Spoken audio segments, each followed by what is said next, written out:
Hey, welcome back, everyone. It is that time for Daybreak and 10 on Color 10. We are on the air with you for the next 10 minutes without commercials beginning right now. And first, let's head on over to meteorologist TJ Springer with our forecast first. Good morning, TJ. Expecting a little more sunshine today. Good morning, guys. It'll be nice for our Tuesday. Compared to our Monday, we started off a little bit cold and didn't really warm up a lot. Seeing some starry conditions out there right now. We'll see a nice sunrise. Lots of sunshine on the docket. Temperatures are going to be a little bit colder as a result of the clear sky, and you can see not really any cloud cover out there on satellite and radar. Temperatures are in the 20s for many of us, 30s for others, above freezing almost in Clinton, Camdenton, close to that 33-degree mark. But of course, you're at freezing. Upper 20s though in Ava, 30 in Branton, 29 in Monette. Now, when you factor in the wind, it does feel a little bit worse. So maybe grab that heavier jacket out there.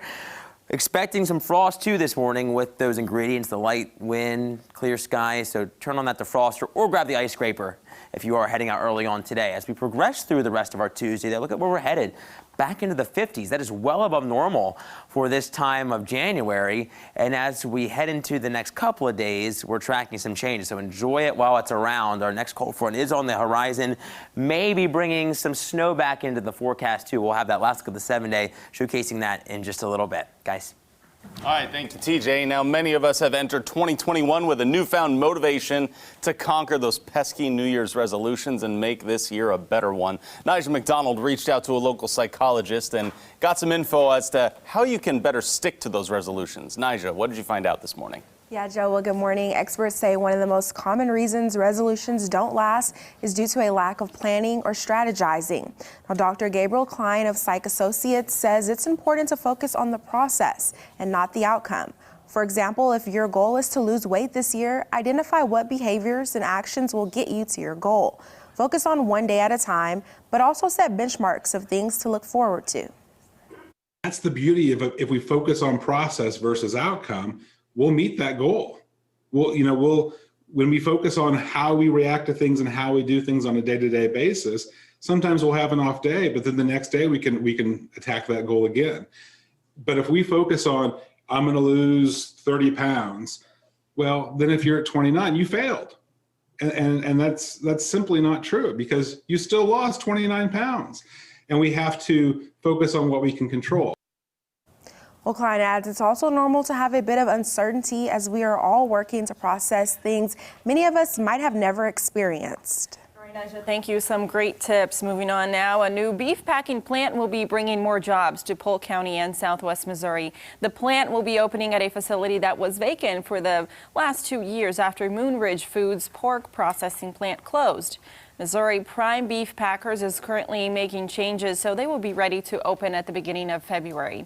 The plant will be offering 250 jobs and buying cattle from Missouri in order to keep things local. Over the past year, many meat processing plants across the country have had to shut down after COVID-19 spread through employees. But this company says they're prepared to keep employees safe. We have put together a very stringent COVID process. On the floor, we have partitions in between where we can't social distance, and everyone will be wearing a mask 100% of the time with a face shield. As a small plant that's going to focus on food safety and on human safety, we're going to implement every possible precaution to keep our workforce, our workers healthy. We chose to come here for 2 reasons. One, the plant was here and available. Secondly, there are a lot of beef cattle in Southwest Missouri, and it's an opportunity to keep the jobs in Southwest Missouri. Moving on to some news around the region, St. Charles County outside of St. Louis is lifting its coronavirus curfew. The 11 p.m. curfew was in effect for restaurants, bars, and clubs in the county since before Thanksgiving.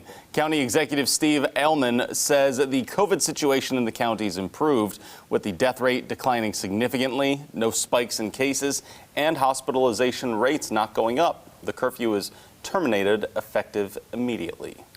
3 Bentonville, Arkansas police officers involved in a deadly shooting incident have been identified.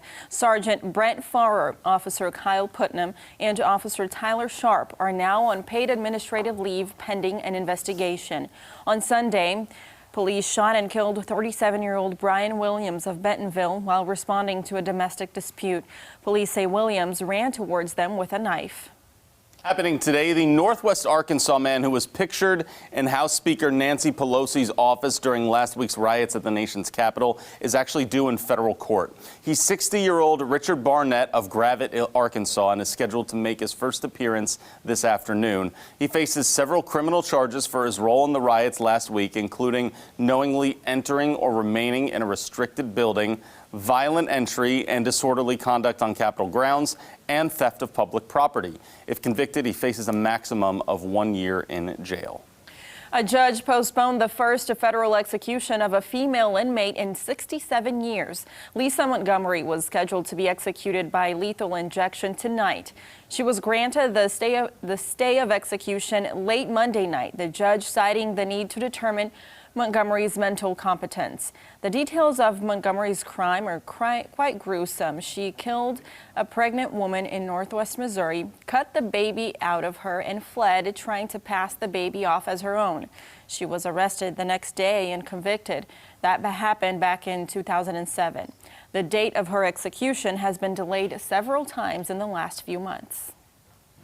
In some other news around America, a Florida officer died yesterday after authorities say a suspect intentionally crashed into the driver's side of his car. Corporal Brian Levine was responding to a scene where a combative suspect hit a deputy in the head, then got into his car and tried to get away. Authorities say he was speeding and intentionally switched over 2 lanes and hit Corporal Levine's vehicle, trapping him in the car. He later died from his injuries. He was 1 day away from retirement. Several charges are against the suspect, pending right now. Protesters in Kenosha, Wisconsin are demanding police fire the officer who shot and seriously injured Jacob Blake. The protesters marched yesterday and held a rally outside the municipal building. Last week, the Kenosha County District Attorney said the officer would not be charged. The shooting last August sparked protests and rioting. Blake's family says it plans to meet with the incoming Biden administration about police reform. And now here's a look at what's coming up after Daybreak. Coming up, as the FBI warns of armed protests across the U.S., a close look at the security concerns surrounding the inauguration. Plus, Chris Rock opens up to Gayle King about politics, comedy, and fatherhood. Coming up on CBS This Morning. All right, we are asking you to show some love to our nursing home residents. This is the same thing we did with Cheer Them On for healthcare workers. All you have to do is send us a card with some encouraging words, and we will deliver them to nursing homes in the area. Send it to us. Our address is 2650 East Division Street in Springfield, and we'll get those delivered. We'll take care of delivering those cards for you, so make sure to get them into us by Wednesday, February 10th. That is your deadline to get those in if you'd like to do a little good and help on out, because we're just trying to put the Ozarks first, everyone, right? This makes me happy. I'm really glad I actually didn't know about this until this morning, so this was made me so happy. The one we did, the Cheer Them On for healthcare workers, was very successful. We had lots and lots of cards. I went to a local elementary school, Jeffries Elementary School, where all the kids, each one of them wrote cards for us, and it was so cute. So I went to pick those up. And it was awesome just to get the community involved with that too. Very good to hear. So there you go. February 10th, your deadline to get them to us. We'll pass them along. Not too bad today, right, TJ? No, really nice, guys. Temperatures in the 50s again Wednesday. Thursday, some change. The cold front brings a shot for maybe some rain and snow later on, and some snow showers Friday behind that. All right, enjoy the sunrise right here, everyone. Thanks for starting your morning with us on Daybreak.